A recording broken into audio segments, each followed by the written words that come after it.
M4 animation. एक गांव में एक किसान रहता था।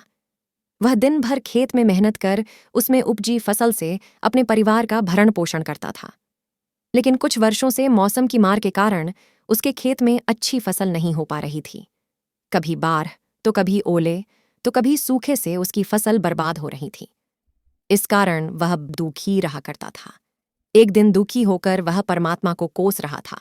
तभी परमात्मा ने उसे दर्शन दिए और उसके दुहक का कारण पूछा। किसान बोला, भगवान, आपको खेती की कोई जानकारी नहीं है। आपके कारण हर साल मेरी यह फसल बर्बाद हो जाती है और मेरे परिवार के सामने भूखे मरने की नौबत आ जाती है। एक साल मेरे हाथ में मौसम को नियंत्रित करने की शक्ति दे दीजिए, फिर देखिए कैसे मैं फसल लहलहाता हूं और अन्न के भंडार भर देता हूं। परमात्मा बोले, ठीक है, आज से तुम ही मौसम को नियंत्रित करो, मैं इसमें कोई दखल नहीं दूंगा। किसान बहुत खुश हुआ। उसने उस साल गेहूं की फसल बोई।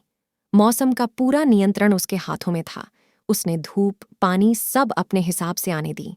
तेज धूप, अतिवर्षा, ओले आदि से उसने अपनी फसल को बचाए रखा। समय के साथ फसल बढ़ने लगी। फसल देख किसान झूम उठा, क्योंकि इतनी अच्छी फसल उसके खेत में कभी हुई ही नहीं थी। जब कटाई का समय आया तो वह बहुत उत्साहित था। वह मन ही मन सोचने लगा कि अब भगवान को पता चलेगा कि फसल कैसे ली जाती है। इतने साल वे हम किसानों को यूं ही परेशान करते रहे। फसल कटाई का समय आने पर किसान ने फसल की कटाई की तो गेहूं की बालियां देख उसके होश उड़ा दियच गए। एक भी बाली के अंदर गेहूं नहीं था। वह विलाप करते हुए परमात्मा को याद करने लगा। परमात्मा प्रकट हुए तो वह बोला, हे भगवान, ये मेरी फसल को ये क्या हुआ? परमात्मा बोले, इस बार सब कुछ तुम्हारे नियंत्रण में था।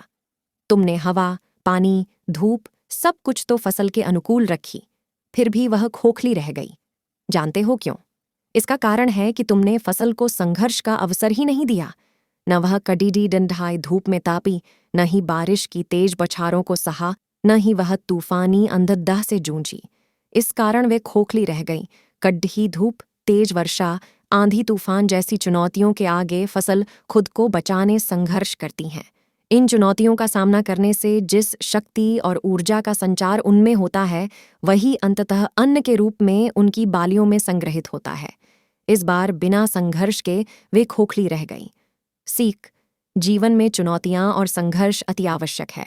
चुनौतियां से जूझने और संघर्ष करने से हम में कई आंतरिक गुणों का विकास होता है। Subscribe for more update.